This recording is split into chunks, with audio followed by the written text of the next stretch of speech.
Hello प्यारे बच्चों, बेटा कक्षा 5वीं के पर्यावरण अध्ययन के NAS यानी राष्ट्रीय उपलब्धि सर्वेक्षण के कार्यपत्रक 7 और 8 में आप सभी का स्वागत है।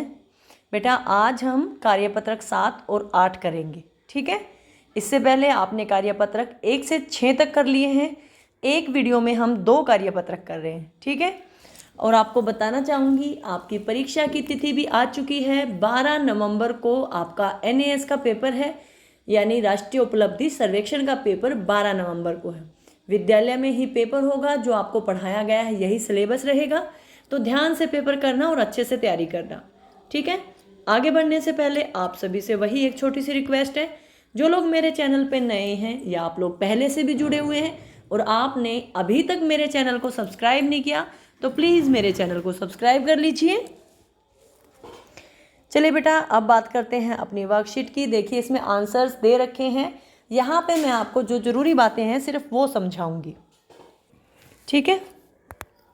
पार्ट 15 पे 15 की जो प्रश्न उत्तर है इम्पोर्टेंट, उन पे है। पहले हमारे पहला प्रश्न है, सांस लेने के दौरान छाती क्या होती है? फूलती है कि सिकुड़ती है? पहले ये बताओ।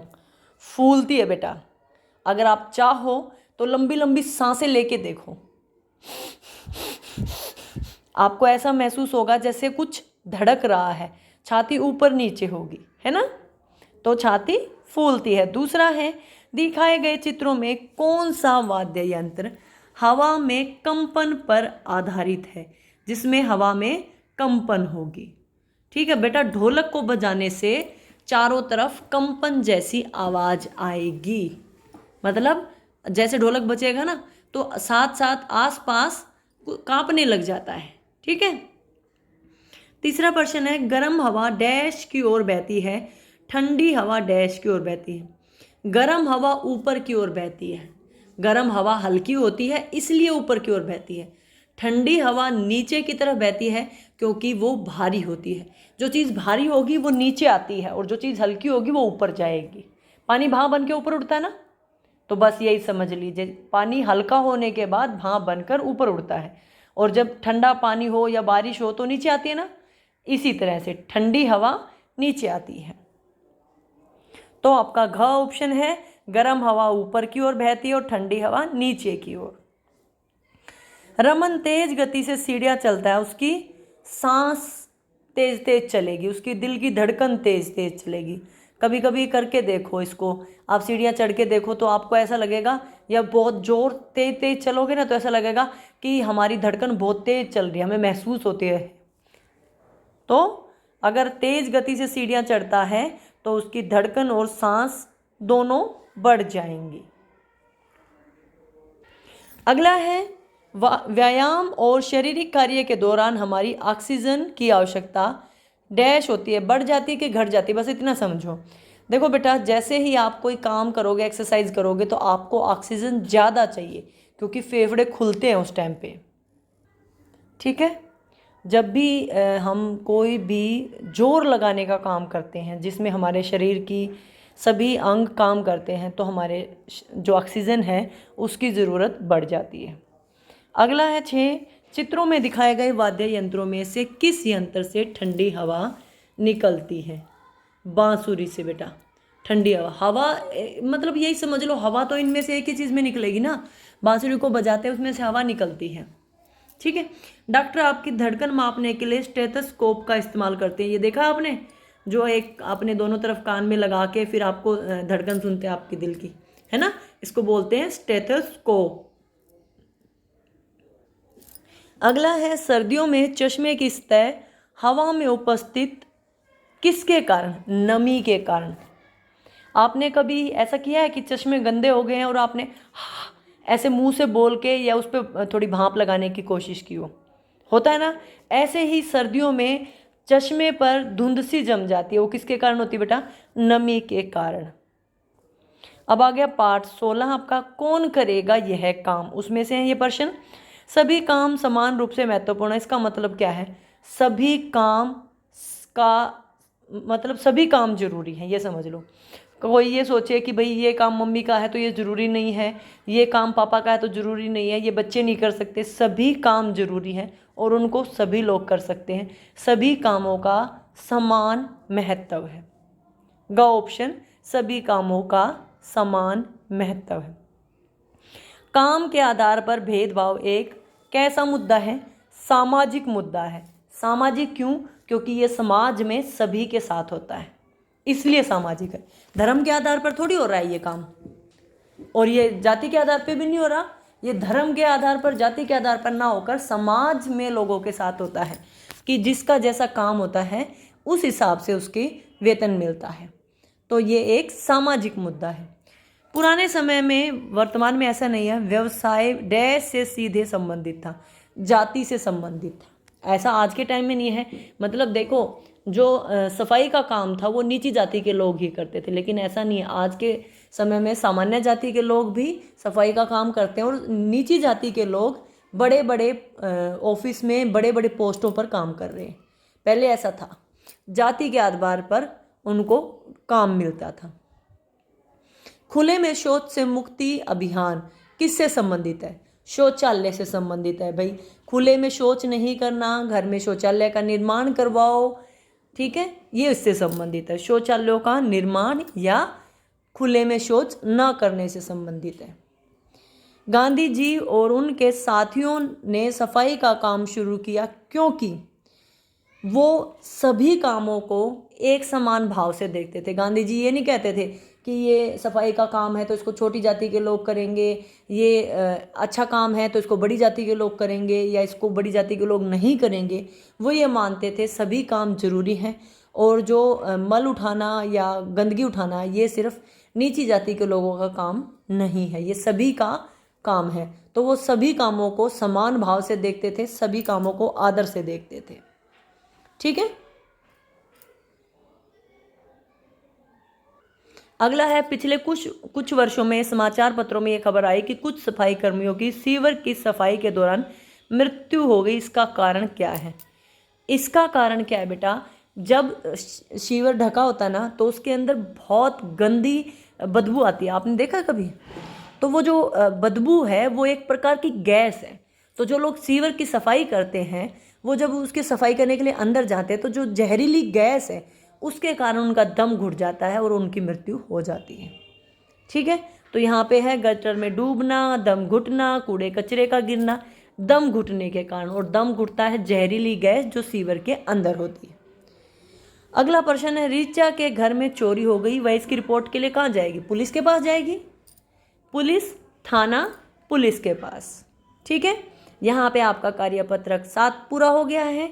आगे करते हैं कार्यपत्रक 8। कार्यपत्रक 8, हमारा राष्ट्रीय खेल कौन सा बेटा? हॉकी। पता होगा आप सभी को, राष्ट्रीय खेल हॉकी। आफरीन का भाई अपने दोस्तों के साथ क्रिकेट खेल रहा था। आफरीन भी उनके साथ खेलना चाहती थी, परंतु उसकी दादी ने कहा क्रिकेट सिर्फ लड़कों के लिए।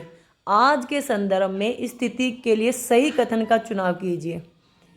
आज के समय में लड़का और लड़की दोनों ही क्रिकेट खेल सकते हैं। ठीक है। लड़कियों को क्रिकेट नहीं खेलना चाहिए, लड़कियां घायल हो जाती हैं। ग ऑप्शन है, लड़कियां और लड़के दोनों ही क्रिकेट खेल सकते हैं। भारत की क्रिकेट टीम की कप्तान है मिताली राज। ठीक है।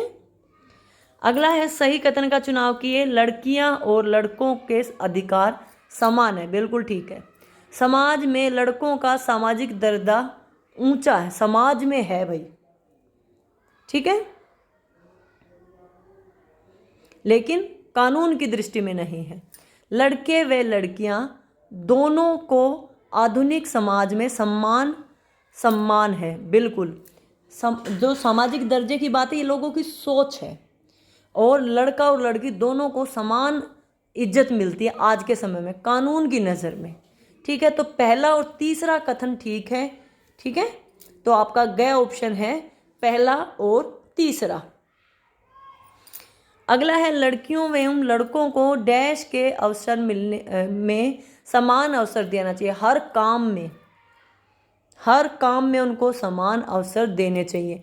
तो हर काम के लिए इस्तेमाल करेंगे, प्रत्येक क्षेत्र में समान अवसर मिलने चाहिए। अगला है पाठ 18, जाएं तो जाएं कहाँ। ग्रामीण लोगों का मुख्य व्यवसाय, मतलब गांव के लोग सबसे ज़्यादा क्या करते हैं, खेती बाड़ी करते हैं वो लोग। नदियों पर बांध क्यों बनाए जाते हैं, नदियों पे बांध बनाने के कई कारण हैं, खेतों तक पानी पहुंचाना, बिजली बनाना, ठीक है। तो यहाँ पे आवास प्रदान करने, भूकंप रोकने, वनों के विकास, बिजली बनाने। यहाँ पे ऑप्शन के अनुसार बिजली बनाने में बांध का इस्तेमाल किया जाता है। तीसरा प्रश्न है, जैनी अपने परिवार के साथ गांव में रहती है। इस साल गांव में अकाल पड़ रहा है जिसके कारण वहां कोई काम धंधा नहीं था। इस परिस्थिति में जैनी के परिवार को क्या करना चाहिए, उनको काम धंधे के लिए अपने आसपास के दूसरी जगह पर चले जाना चाहिए, ठीक है। तो यहाँ पे ऑप्शन है, सरकारी सहायता की प्रतीक्षा करनी चाहिए, अकाल के समाप्त होने का इंतजार करना चाहिए, कुआं खोदना चाहिए। घ ऑप्शन ठीक है बेटा, काम धंधे के लिए नज़दीकी जो पास के स्थान है की ओर प्रवसन यानी जाना, वहां जाकर बस जाना। चौथा प्रश्न है, लोग गांव से शहर की ओर खालिस्तान के लिए प्रवेश करते हैं, अच्छे भविष्य के लिए, रोजगार के लिए। रोजगार मिलेगा तो सब कुछ मिल जाता है, रोजगार से पैसे मिलते हैं, पैसे से खाना मिलता है, कपड़े मिलते हैं, सब कुछ मिलता है। तो लोग किस लिए जाते हैं, अच्छे भविष्य और रोजगार के लिए। ख ऑप्शन आपकी। अगला है, रोहन का परिवार हाल ही में शहर आया है। इस कथन का चुनाव कीजिए। शहर गांव से अधिक भीड़ भाड़ वाला है, बिल्कुल ठीक बात है। शहर में सड़कों के किनारे फलदार पेड़ है, नहीं मिलेंगे। शहर में जल आपूर्ति पर्याप्त है, बिल्कुल भी नहीं। शहर में समय समय पर पानी आता है। शहर में आवागमन की सुविधा नहीं है, गलत। शहर में आवागमन की सुविधा पूरी है। तो आपका क ऑप्शन ठीक है, शहर में गांव से अधिक भीड़ भाड़ है। नदियों पर, छठा प्रश्न है, नदियों पर बांध बनाने से निम्नलिखित में से कौन सी परिस्थितियां उत्पन्न होंगी। बांध से आसपास बड़े शहरों का बस जाएगा, नहीं। बांध से आसपास फसलों को उग जाएगा, नहीं। बांध के आसपास दवाई की फैक्ट्री लगाना, बिल्कुल नहीं। बांध के आसपास लोगों का विस्थापन, ये होगा बेटा, क्योंकि जिस इलाके में बांध बना है वहाँ से लोगों को हटाना बहुत ज़रूरी है, क्योंकि बांध के कारण अनेक समस्याएं हो सकती हैं। तो जो वहाँ पे लोग थे उनको दूसरी जगह बसाना, विस्थापन यानी दूसरी जगह बसाना, ये समस्या मुख्य होगी, ठीक है। अगला है आपका, किसानों की कहानी बीज की जुबानी, पाठ 19 पर आधारित है ये। चित्रों को देखकर उचित क्रम में व्यवस्थित करिए। पहले गेहूं है, उससे भी पहले खेत है, फिर आटा बन गया और फिर हमारी रोटी बन गई। तो सबसे पहले 3 नंबर, फिर 4 नंबर, फिर 1 नंबर, फिर 2 नंबर। कौन सी ऑप्शन है, ग ऑप्शन है। अगला आपका, बाजरे के दानों में आटा कैसे बनाते, पीस कर बेटा। किसी भी चीज़ के दाने हों, गेहूं के, बाजरे के, चने के, उनके दानों को पीसते हैं। और कहाँ पीसते हैं, चक्की में। दानों को चक्की में पीसकर आटा बनाते हैं। एक किसान अपने खेत में कपास उगाई है, उसका परिवार कपास से कपड़ा बनाना चाहता है, तो वो कपास की कताई कैसे करेंगे। कताई मतलब उसको धागा कैसे बनाएंगे, चरखे पर। चरखा देखा आपने, चलिए आज मैं आपको चरखा दिखाती हूँ। देखिए बेटा, ये आपके सामने चरखा है, यहाँ पे रुई लगाते हैं और उसको घुमाते रहते हैं, फिर उससे धागा बनता है, ठीक है। तो कपास यानी रुई से धागा कैसे बनाते हैं, चरखे पर कात कर, कातना बोलते हैं उसको। अगर संभव हुआ तो मैं आपको एक वीडियो भी बना के दूंगी, शॉर्ट वीडियो, जिसमें आप देखेंगे चरखे से कताई कैसे होती है। अगला है चौथा प्रश्न, फसलों को रोगों से बचाया जा सकता है, ठीक है। तो अगर किसी भी फसल को रोगों से बचाना हो तो क्या करोगे, दवाई छिड़केंगे। क्या करेंगे, दवाई छिड़केंगे, दवाइयाँ छिड़क कर। आखिरी क्वेश्चन है आज की वर्कशीट का, किस केंचुए को किसानों का मित्र कहा जाता है। क्यों, क्योंकि बेटा केंचुए मिट्टी की उपजाऊ शक्ति को बढ़ाते हैं, मृदा अपरदन को रोकते हैं, मतलब मिट्टी की कटाई को रोकते हैं। पेड़ों को जड़ों से बांध कर रखते हैं मिट्टी में, तो इसीलिए केंचुए को मित्र कहा जाता है। यहाँ पे है खरपतवार को समाप्त करता है, नहीं, केंचुआ ये नहीं करता। चूहों को मार देता है, नहीं, ये भी नहीं करता। बुआई में मदद करता है, नहीं। यह मृदा की उर्वरकता यानी उपजाऊपन में सुधार लाता है। घ ऑप्शन है आपकी। और यहाँ पे आपका कार्यपत्रक पूरा हो गया है। उम्मीद करती हूँ सभी प्रश्न आपको समझ आ गए होंगे। वीडियो अच्छी लगे तो लाइक कर देना, चैनल को सब्सक्राइब कर लेना। वीडियो देखने के लिए आपका बहुत बहुत धन्यवाद।